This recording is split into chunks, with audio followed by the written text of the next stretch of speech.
بنی اسرائیل میں ایک بہت ہی عابد شخص تھا جس نے اپنی بیوی بچوں کو چھوڑ کر رہبانیت اختیار کر لی اور سمندر میں ایک چٹان پر چھپر بنا کر اللہ کی عبادت میں مشغول ہو گیا۔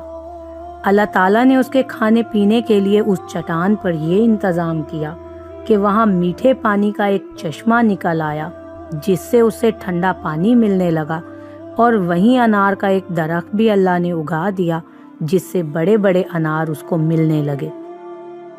وہ روزانہ ایک انار کھاتا اور ایک گلاس پانی پی لیتا، سارا دن اور ساری رات عبادت میں مشغول رہتا۔ اس شخص نے 500 سال کا عرصہ اسی طرح گزار دیا۔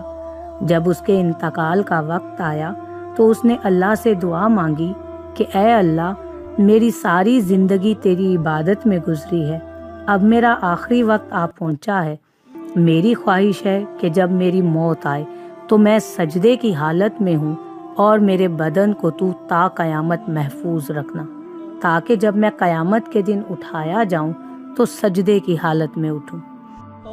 اللہ تعالیٰ نے اس کی دونوں دعائیں قبول کیں اور سجدے کی ہی حالت میں اس کا انتقال ہوا۔ حضور اکرم صلی اللہ علیہ وسلم نے ارشاد فرمایا کہ آج تک اس کا جسم سجدے کی حالت میں موجود ہے۔ اس کے ارد گرد اس کی حفاظت کے لیے اللہ تعالیٰ نے گھنے درخت پیدا کر دیے۔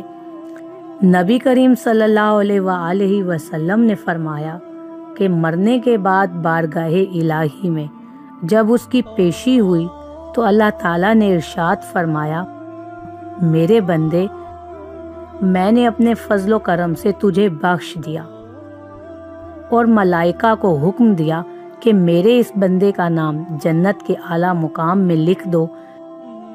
اس عابد کے دل میں خیال پیدا ہوا کہ میں نے 500 سال تک عبادت کی، بیوی بچوں کو چھوڑ دیا، ساری دنیا سے بے نیاز ہو کر سمندر کی چٹان پر بیٹھ کر عبادت الہی میں مصروف رہا، اور آج اللہ تعالیٰ فرماتے ہیں کہ میں نے تجھے اپنے فضل سے بخش دیا، تو کہاں گئی وہ میری عبادت؟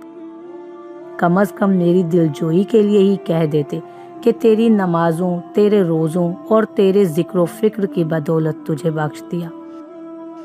بلکہ اس قدر عبادت و ریاضت کے باوجود کہا جا رہا ہے کہ ہم نے اپنے فضل سے تجھے بخش دیا، گویا میری ساری ہی عبادت بیکار گئی۔ اللہ رب العزت جو دلوں میں پیدا ہونے والے خیالات کو بھی جانتا ہے، اس نے فرشتوں کو حکم دیا کہ بجائے جنت کی طرف لے جانے کے اسے جہنم کی طرف لے جاؤ، لیکن اسے جہنم میں داخل مت کرو، بلکہ جہنم سے 500 میل کے فاصلے پر رکھو، جہاں اسے جہنم کی تپش محسوس ہو۔ فرشتوں نے حکم کی تعمیل کرتے ہوئے اسے وہاں پہنچا دیا۔ ایک دم جو اسے جہنم کی تپش محسوس ہوئی تو بلبلا اٹھا اور پیاس پیاس پکارنا شروع کر دیا۔ جہنم سے اتنی دوری کے باوجود اسے ایسی پیاس لگی کہ پورا جسم خشک کانٹا بن گیا۔ اسی اثنا میں ایک ہاتھ نمودار ہوا جس میں ٹھنڈے پانی کا ایک کٹورا تھا۔ یہ عابد دوڑا کہ اے اللہ کے بندے، مجھے پانی پلانا، پیاس کی شدت نے مجھے بے حال کر دیا ہے۔ وہ ہاتھ پیچھے ہٹ گیا اور آواز آئی کہ یہ پانی تو تجھے مل جائے گا، مگر اس کی قیمت ہے۔ عابد نے کہا، کیا قیمت ہے؟ جواب ملا، 500 سال کی عبادت۔ عابد نے کہا کہ پھر مجھے پانی پلا دو گے؟ میرے پاس 500 سال کی عبادت ہے اور بڑی خالص عبادت ہے، اس میں کسی قسم کا نفاق شامل نہیں، اور اپنی عبادت دے کر ایک کٹورا پانی حاصل کر لیا۔ جب پینے کے بعد کچھ جان میں جان آئی تو اللہ رب العزت نے فرشتوں کو حکم دیا کہ اس کو واپس لے کر آؤ۔ فرشتوں نے اسے پھر اللہ کے سامنے پیش کیا۔ اللہ رب العزت نے فرمایا، اے میرے بندے، اب 500 سال کی عبادت تو نے پانی کے ایک کٹورے کے بدلے میں دے دی، لیکن دنیا میں تو 500 سال تک جو چشمے کا ٹھنڈا پانی پیتا رہا اس کا حساب دے۔ سمندر کی چٹان پر میں نے تیرے لیے انار کا جو درخت لگا دیا تھا اور تو 500 سال تک ان کا پھل کھاتا رہا اس کا حساب دے۔ تو نے دنیا میں میری پیدا کردہ ہوا میں جتنے سانس لیے ان کا حساب دے۔ ان کے بدلے میں تیرے پاس کتنی عبادت ہے۔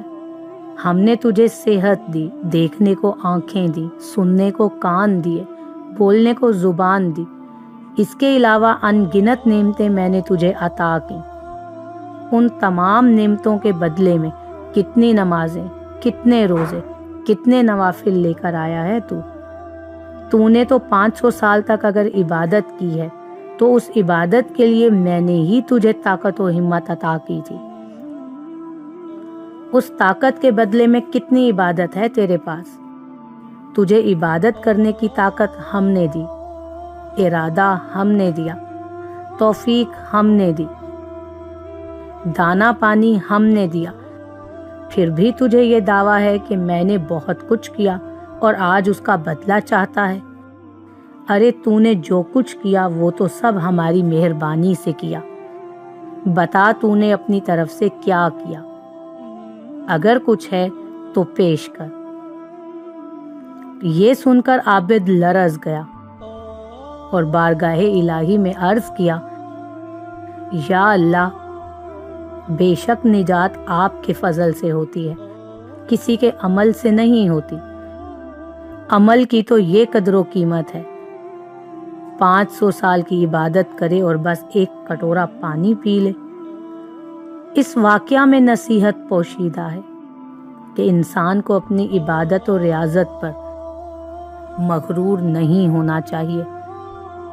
اگر انسان کسی قدر عبادت کر لیتا ہے تو اسے اپنا کمال نہ سمجھے، بلکہ اللہ تعالیٰ کا فضل و کرم سمجھے کہ اس نے اسے اپنے دربار میں آنے کی توفیق عطا کی۔